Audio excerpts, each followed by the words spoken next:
this is apparently what happens when we don't do a tops and bottoms for 2 months. Hark! Could it be the consequences of my own actions? I hate me sometimes.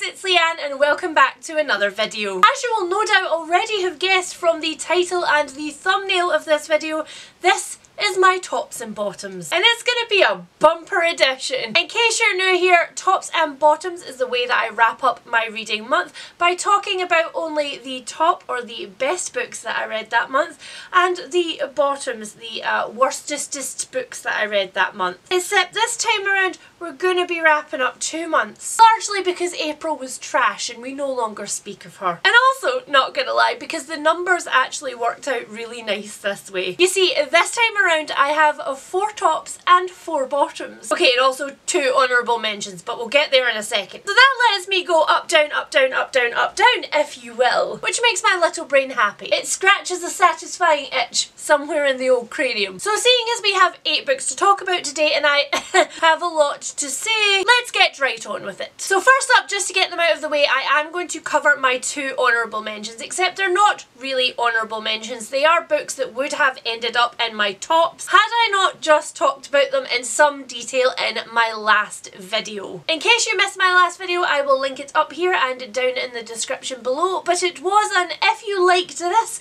then you should read that video. And amongst the several amazing memoirs that I recommended to you, there was Motherwell by Deborah Orr and Strong Female Character by Fern Brady. Both of these memoirs are written by Scottish women, but they are very, very different. Motherwell is about Deborah Orr's relationship with her mother post her leaving and fleeing to London to try and escape the small, restrictive, impoverished Scottish town in which she grew up. And Strong Female Character is about Fern Brady's journey to her diagnosis of autism and how it has consistently impacted her life. I absolutely adored them and one of them will be on my top books of 2023. So if you want to hear about them more in depth, go and check out that video. I do talk about them there in quite a lot of detail. Now, do we start on a high or do we end on a high? I think we end on a high, so that means that we are going to be starting with a bottom. And I'm not gonna lie you guys, I feel some type of way about this book, and the type of way that I feel is cheated. Because this book promised so much in its synopsis and delivered so little in its execution. This is The Companion by E.E. Ottoman. It is a novella that I picked up on my Kindle for my 12 buddy reads with my lovely friend Amy challenge. The Companions follows Madeline Slaughter, who is a writer in New York in the 1940s. I think it's really late in the 40s, it might as well be the 50s. And she, like many other people, has arrived in New York desperately trying to break into the literary scene, and she finds, like many other people, that it is incredibly difficult and she is in a state of quiet desperation. So when one of her best friends tells her that there's an opportunity to go and work as a live-in companion with a very famous novelist called Victor Halliwell, she jumps at the chance. That sounds like a delicious premise, doesn't it? It's kind of low-key like giving Beauty and the Beast vibes. It's giving that kind of decayed decadence that I really love when it's a book about writers writing, but it's kind of all lies. The problem for me is that this book is not a bad book. The writing is fine. The pacing is okay. The characters are charactery, but that's kind of as far as it goes. And it was really weird because when Madeline turns up in New York and she finds this like vast, sprawling, broken down mansion, I was like, okay, this is when it's going to start to get good. But even as she describes for you the way that the mansion is falling down, even as she walks into a room which is essentially a rundown indoor hothouse filled with plants, I felt nothing. An indoor hothouse writer's room should make my loins literally go afire. But there was nothing. There were not even loin sparks. Just nothing about this one actually came off the page. I was aware that I was reading words and I was aware that the words were describing things. I just wasn't feeling anything. And when we're introduced to Victor, he was a nice enough guy. But the premise kind of promises this kind of like handsome, reclusive, a little bit gruff guy who's not very good at society. And sort of in my head I'm like, oh, it's giving me Captain Von Trapp vibes. But actually Victor was just a perfectly normal, nice, kind guy with no edges about him whatsoever. There was no grip for his character. There was nothing in there to make me want to keep reading about him. Which brings me to the thing that I am the most disappointed about in all of this. Because this is actually a queer romance book, in the sense that it's a poly romance. So at some point in the novella, far too far in for my particular tastes, we are introduced to Audrey, who is Victor's neighbour and also is his ex-lover, and Madeline and Audrey hit it off at the same time as Victor and Madeline sort of strike up a bargain. And while I do genuinely feel like there was more chemistry between Madeline and Audrey than there was between Madeline and Victor, which was just kind of, I don't know, it was giving me sort of like bargain bin, badly budget filmed Jane Austen romance more than it was anything else. There was absolutely nothing in me that wanted to remain there for the negotiation phase of the three of them getting together, and so I just noped my way out. And quite honestly, the only thing that stuck with me about this one is the disappointment that I feel about the execution, because I feel like in the hands of another author this plotline could have had absolute sparks from the first page. And honestly, I really hesitate to say that because it feels like a really intense burn, like looking at this author's book and being like, yeah, your premise was great, but you should have given it to somebody else. But honestly, that's the situation that we're in. Alright, let's talk about our first top, and a book that for me did the complete opposite of the companions. This one not only promised me a premise and a plot, but it promised me a vibe. And by God, it delivered on that vibe. Or at least it did for me, because it also turns out that the reviews for this book are pretty controversial. This is The Cloisters by Katie Hayes. The Cloisters is, you guessed it, a dark academia novel all about Anne, who travels to the Metropolitan Museum of Art to take up a summer internship in 15th century art. But when she gets there, she is told that the person who is supposed to be overseeing her internship has actually taken on a project for the summer and has left, leaving her with no position. But just before she is about to leave the office of the woman who has essentially just fired her, in sweeps Patrick Rowland, who is another one of the professors who works at the Met in a place called the Cloisters. The Cloisters is the Gothic part of the Met, and it also includes the gardens and a huge collection of medieval and Renaissance art. And so Anne, of course, absolutely jumps at the chance to go and work there rather than, you know, work nowhere. But as with all dark academia novels, there is soon murder on the horizon. From the second that I picked this book up, I knew that it was going to be for me. The writing in this book is the kind of slow, syrupy, dark, overly detailed prose that I really, really love in things like The Secret History. And usually I hate that comparison because The Secret History is very much its own entity. There are no other things really exactly like it.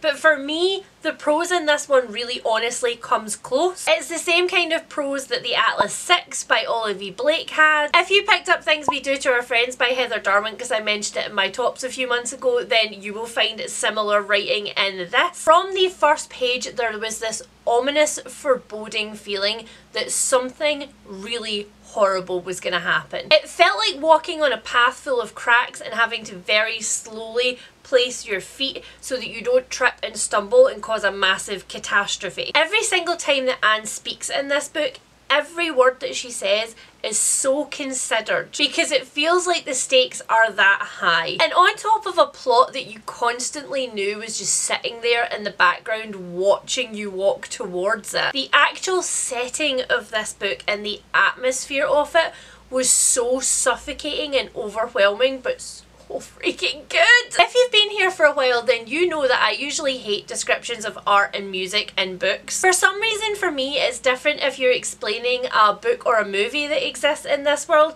but if you're explaining like a piece of art that I have to experience to also have the feelings that it evokes in the characters, then I just don't care, I'm out. But for some reason, the way that Katie Hayes explains the art that Anne curates was fascinating to me. Now, having read some of the reviews of this one from other people, I can see that actual component of the plot is what has turned a lot of people off. Some people said they felt like they were actually taking a course in 15th century art history, and so I don't know if it was that the subject of this book, the actual little pieces of art that Anne is curating, are actually old tarot cards. I don't know if it was that thing that hooked me in, or if it's just the fact that when I read Dark Academia, I actually want to see that person study their subject. Like, that's the thing that The Secret History really honestly did better for me than any other Dark Academia that I've read since. For example, in Things We Do to Our Friends, the university setting really was just a place for all the characters to meet.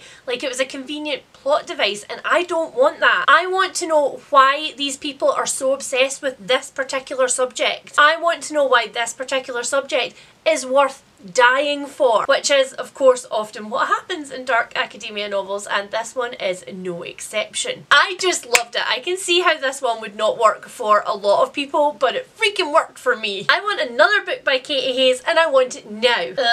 Okay. See, this is the problem with doing tops and bottoms, is that when I talk about my bottoms books, sometimes they're just books that I kind of want to erase from my brain. But I guess talking about them in tops and bottoms is kind of like an exorcism. I am evicting it from my mind palace, or however Sherlock would have put it. The next bottom that I am talking about is one that I am real annoyed about, because once again it had so much potential, and it took a really good premise and it just crumpled it into a ball and it went. I'm genuinely so resentful about all of the time that I invested into this one. This book is The Helm of Midnight by Marina J. Lostetter. This is the first book in the 5 penalties, and quite honestly I can't tell you whether the 5 penalties is a 3-book series or a 5-book series or an infinite book series, because I just didn't care enough to go look it up afterwards. Fun fact, this book was actually the first book that I picked out of my jar for my new vlog series. That vlog series is essentially where I read the first book in fantasy series so that you don't have to. And your girl sat there and she filmed a whole introduction for this book, and she was so excited when she picked it out of that little jar. And then actually we discovered it was a meteor shower, and it was just like, and this is wrong, and this is wrong, and this is wrong. And so that vlog will never see the light of day. That vlog has been scrapped because I hated this book so much that I did not actually want to talk about it when I was reading it. So first of all, I would not describe The Helm of Midnight as being set in a unique fantasy setting. I would instead describe it as a alternative history set in France, but with magic. And the book was so married to this quasi-French setting that it actually stopped certain things from happening in the plot which would have been more interesting, because it just didn't fit with the constructs of this world. Anyway, in this ridiculously complicated world we follow Krona, and she is essentially a member of the police force slash like city guards, and the job of her squad at the beginning of this book is to look after some magical artifacts which are in shiny glass boxes and are being like presented for the rich aristocracy of this city to look at and ooh and ah over. And naturally shit hits the fan and one of those artifacts goes missing. And that part, the artifact going missing part, that I was very there for, because the artifact that goes missing is a death mask which was fashioned onto a serial killer, and now it has murderous intentions, and I love that. And to be fair to this book, there's nothing actually wrong with that part of the plot. That part of the plot in isolation is quite interesting. The problem is I wanted to read a book about that, and instead what I was also reading a book about was the armour that these people wore and all of the lore as to how it was put together. Was a magic wherein the people of this world could wear certain beads which would take away or give them emotions that they wanted. Like our main character wears a courage bead which stops her from being afraid in situations of a like military variety. And I just think that what this book suffered from is an excess of ideas. The author had so many different plans for so many magical systems that would all interlink, and individually each of them might have been quite interesting to dig into, but with all of them together and all of these terms and all of the different ways that these things could be manipulated or used for evil and the different things that they cost and the different things that they were used for in government, it was all just too much. And I am a person who loves an excess of world building. Give me 800 pages of slow, steady fantasy burn where we're slowly being given little bits of information that all link into each other. That's the kind of stuff that I love. But nothing worked in tandem in this book. It just all worked against each other. Somewhere in here underneath all of this detritus, there was an actually interesting main character who had a really screwed up relationship with her sister. There was the bones of something really, really excellent, and it just never got a chance to get off the ground because the author kept suffocating it. And finally, the last thing that really drove me absolutely potty about this book is that it does one of the things that I hate the most in fantasy, which is reproducing a technology which exists in the modern world in fantasy but using magic. So the regulators essentially had the earbud system that like you would see in an FBI show, and the way that the author created it was to have a magical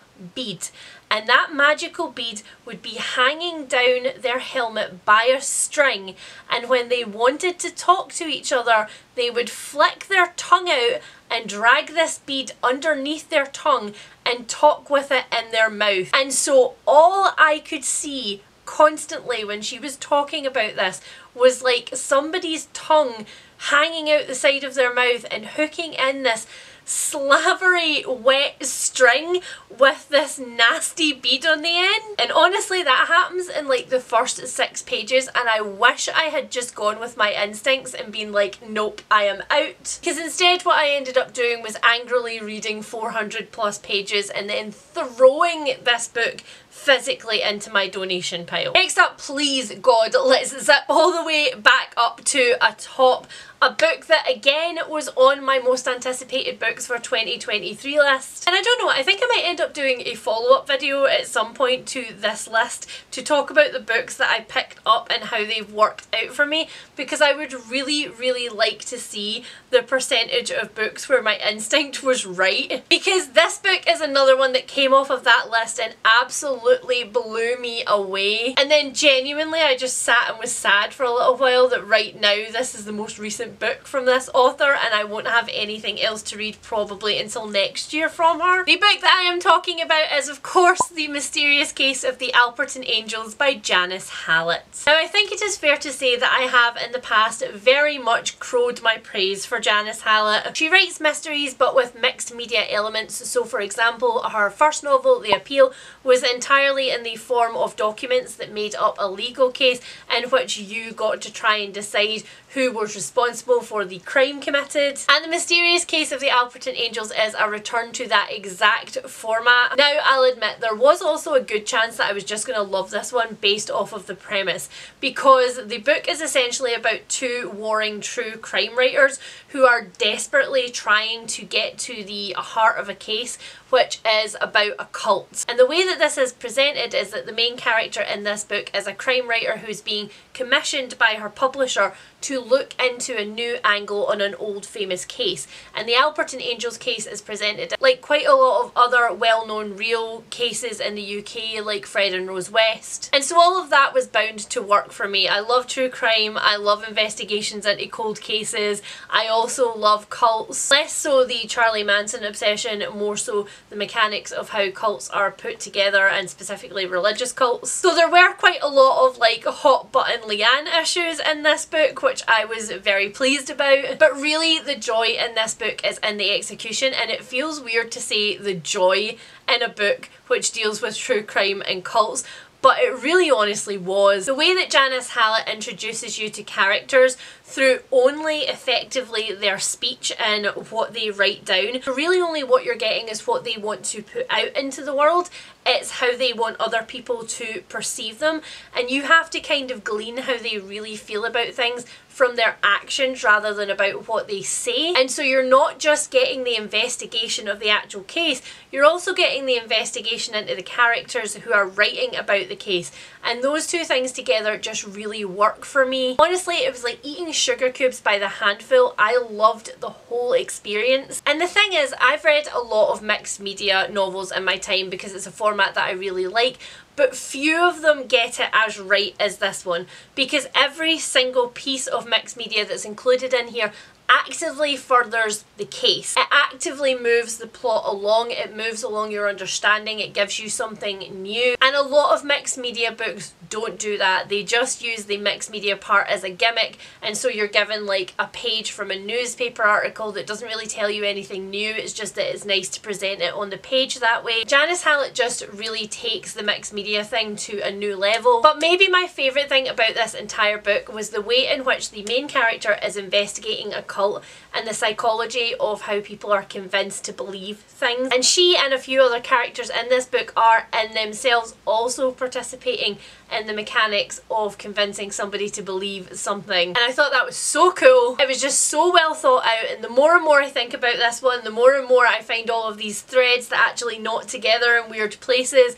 And just, Janice Hallett for me gets stronger and stronger with every book, and I need her next book now. Right, so all the way back down from that lofty high we go to another one that I'm actually really sad about. Like, this one didn't just disappoint me, it actively made me sad that I didn't like it. The book that I'm talking about is 6 Stories by Matt Wesolowski. This was an audiobook that had been sitting in my library gathering dust for literally years. And I can't really remember now why I chose to dig this particular one out, but it was probably to do with the format, because 6 Stories is a full cast audiobook and it is actually told over 6 separate stories all about the same thing, all with different characters with different perspectives, whose stories all start to interlink and make a big picture at the end. So again, the premise of this one was very much a me thing, because those 6 stories are about a cold case. They're about the case of a teenager, I think, who was killed in a place called Scarclaw Fell in 1997. So all of that was really like a positive indication for me to start with that I was probably going to love this one. And when I first started it, all of the signs in this one pointed to good, because the format of it is actually that a true crime podcast host, who is themselves completely anonymous, has become famous enough that the people in the Scarclaw Fell case are actually willing to talk to them. That format initially was great. The bits where you get the interjection from the host of this true crime podcast are really, really cool. It actually does feel like listening to a real true crime podcast, which I do a lot of. But that being said, all of the other parts were just not as interesting, which is a real shame, because the audio actors that they had for all of the individual characters who were being interviewed were really, really good. And they were the reason that I held in there for so long before I eventually DNF'd this one,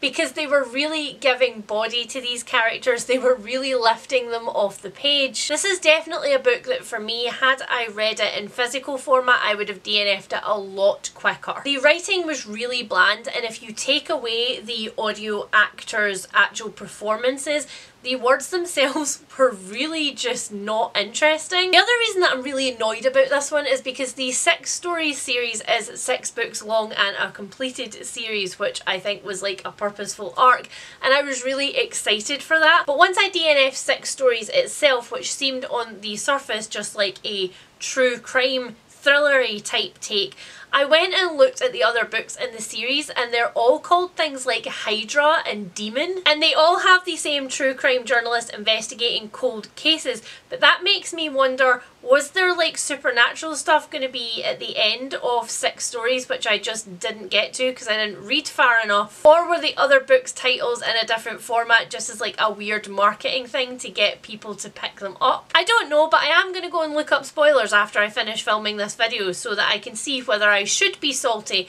about not being able to read this series, or whether it was a good idea that I just ditched it. Next up, back at the top of this list, we have the only non-fiction for this tops and bottoms edition, and that is Men Who Hate Women by Laura Bates. You guys will probably be familiar with Laura Bates if you've been around my channel for any length of time. I've talked about her a bunch of times. She is the founder of the Everyday Sexism movement, which started out as a Twitter account which invited people to write in with their experience of sexism, which was then compiled into a book. If you're just starting out in educating yourself in feminism or sexism, then that book is a really good place to start, and I actually think that it's super appropriate all the way from like teenager all the way up. Men Who Hate Women is subtitled The Truth About Extreme Misogyny and How It Affects Us All, and it essentially talks about what Laura Bates calls the terrorism movement that nobody is talking about. It looks at men's rights activists, it looks at incels, it looks at fathers first movements, and it looks at the ways that these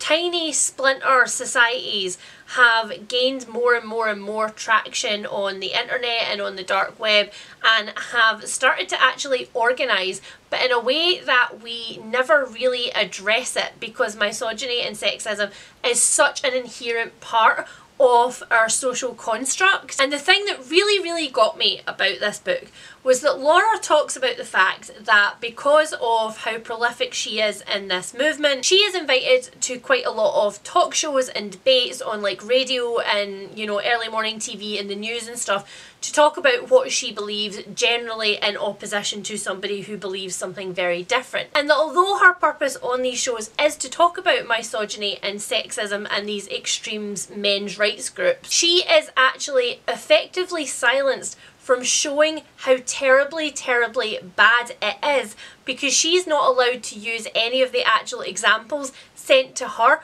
because they have to be censored, because they are so horrific. The things that are sent to her, the death threats that are sent to her, she is not allowed to actually present that language as it is sent to her, because it will offend people. And so because she's not allowed to present the exact language, people also don't really know how bad this is. This book was both genuinely amazing and genuinely harrowing. There's stuff again in this book I'm never going to be able to unsee or forget, but I don't think that should stop you from reading it. I think it should actually be one of those books that everybody is made to read, because the subject of it is so necessary. And unlike some other books on subjects like this where you just leave feeling so defeated and so horrible and so sad that this exists in our society, Laura does actually have some great ways that we can combat this and some things that we can do about it, and that makes me really happy. Alrighty then, time for the last bottom on my list, but not, I suspect, my last ever very unpopular opinion. Yes, I have a strong feeling that when I tell you what this book is, a lot of you are going to be like, oh. But this one is another one where, for me, that truth holds out, that just because a book is popular and just because loads and loads of people like it,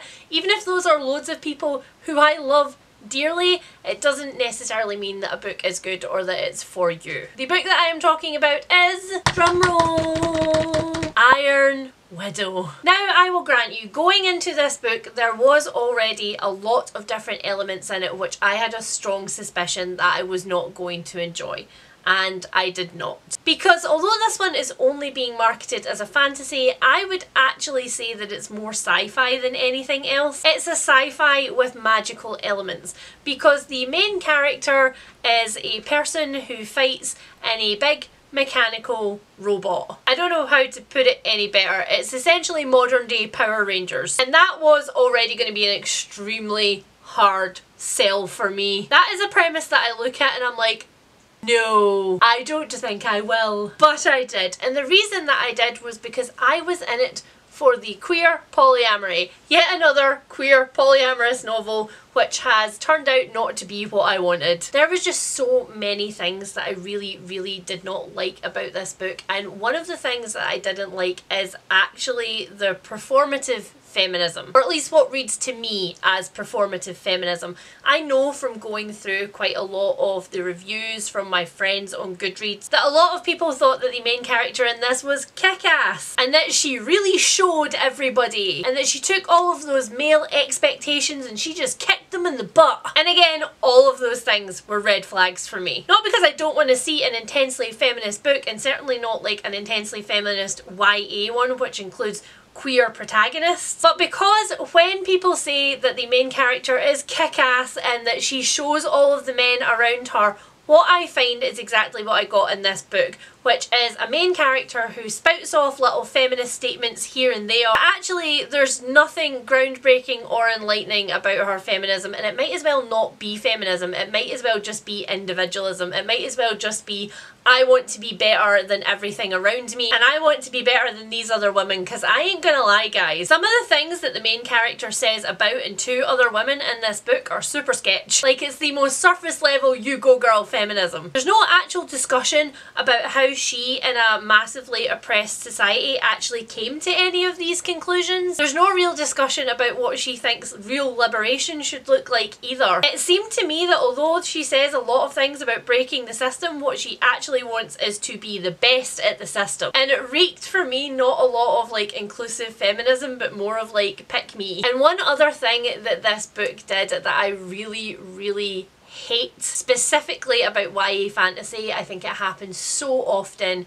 is that the book spends a lot of time telling you how like kick-ass and badass and cutthroat this person is, but it doesn't do a lot of showing you that. It just tells you about it repeatedly. It tells you how other people feel about this character without her actually having to do much to elicit those emotions in the first place. And on top of all of that, the dialogue and the prose in this felt to me like it was kind of a pitch for a movie. I felt like the author was like, look, this could be a really cool superhero movie, you should read it. And the entire time that I was reading it, I just couldn't get out of that. I could see how the author was setting scenes up so that they would be cinematic rather than being good in the book. And the whole thing just made me really sad. I had to force myself to keep picking this one up, and it's not even that long a book. So unfortunately, guys, you guessed it, this one has already made its way out of my house along with The Helm of Midnight. But finally, we are going to finish with an enthusiastic top, a book that I am just so glad to have read, and I cannot wait for the sequel. A fantasy which finally did not let me down, and that book is Emily Wilde's Encyclopedia of Fairies by Heather Fawcett. And guys, I will admit that when I first saw the premise of this one, I was a tiny bit dubious. It was marketed to me originally as a fae fantasy romance, and so I was like, I'm probably not gonna like it. Not because I don't like fantasy with romance in it, I in fact love that, but because this year I have read quite a lot of like cozy fantasy settings with witches and things like that, where romance has been the main motivator of the plot, and I have been bored. And so initially I had the same fears about this one, especially when early reviews of the arcs were like, oh, it's swoon-worthy. My reaction to that phrase is usually like, ugh. But then a friend who had read it went, no. This is not romance with fantasy. This is instead another book that reads exactly like a series that I absolutely adore. And that series is, of course, the Memoirs of Lady Trent series by Marie Brennan. Both of these books have essentially exactly the same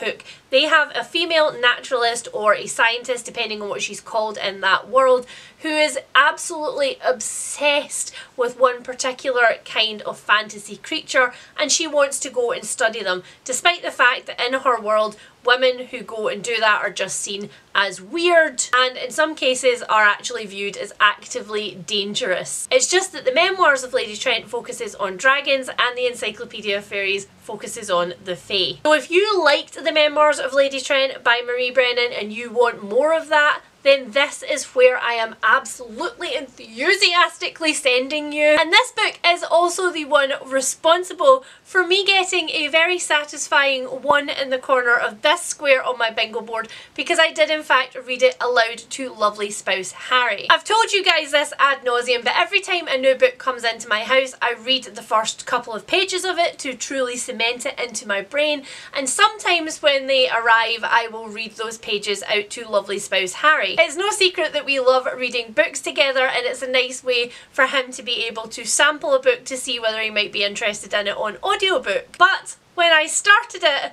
we just kind of kept going. It was a very, very accidental and very organic buddy read, and it was the perfect book for it. Because this book is one part determined, stubborn, slightly standoffish, a little bit prickly main character, one part an absolutely intoxicating setting that I did not expect being that obsessed with, one part amazingly sarcastic cutting dialogue, and then many little sprinkles of other things that I absolutely loved. There's forced proximity enemies to lovers, there is a wolfhound in here who...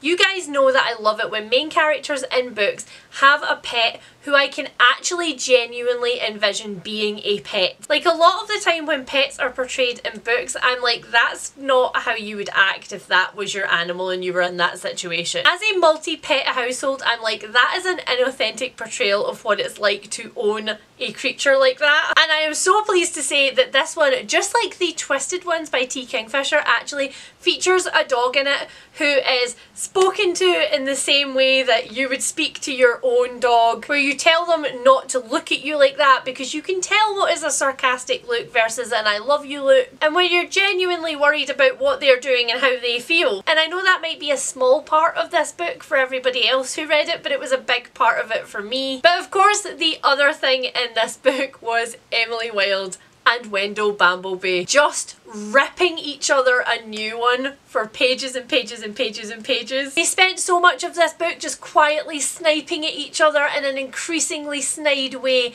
and it made me so happy. And I'm really pleased to say that Emily Wilde, for me, as just a female character in and of her own right, separated from the plot and the world and any romancy stuff going on, she holds steady up against characters like Lady Tren in Marie Brennan's books, up against characters like Miss Marple from Agatha Christie's books. Like, she makes me think of Marion in The Woman in White by Wilkie Collins. And for me, when I find a character like that, I am joyous. I feel like you could take Emily Wilde out of her story and put her anywhere else, and she would just kind of like pull up her bootstraps and be like, right, how do we tackle this? Like, if you changed the ages of the characters in this book, I would have Emma Thompson play her. She is that kind of character. Although if we don't change the ages of the characters, my vote's for Emily Blunt. Anyway, yes, I am very, very excited for the sequel to this one. It cannot come soon enough, but it is, like many other things that I desperately want, coming next year. Why are books and the publishing agency trying to teach me patience? Don't they know I have ADHD? Patience ain't never met her. So that is it, guys, for my bumper tops and bottoms. I think it's fair to say that opinions have been duly dished out in this one, and I am very excited to see whether any of you agree with me or aggressively do not agree with me. Although I'm leaning on the side of, I bet there'll be a lot of people who'll go, yeah, I didn't like that really popular book either. That seems to happen a lot when I pour a bunch of salt on a book. It's like we all collectively come out and just roll in it to try and clear our skin and also our brain of having read that book. So if you have got this far through the video, then please leave me the fairy emoji of your choice in honour of Emily Wilde. And as always, if you do have any recommendations for me based on the books that I have loved here today, then please leave those down below, along with your salty opinions, because I'm just assuming that those are going to be there. If you are new to my channel and you also loved any of the books that I loved, then maybe hit that subscribe button so that I can recommend some more for you. And if you've been here for a while and you enjoyed this video, then please hit that thumbs up because it really does help my channel. And I will speak to you guys soon. Bye!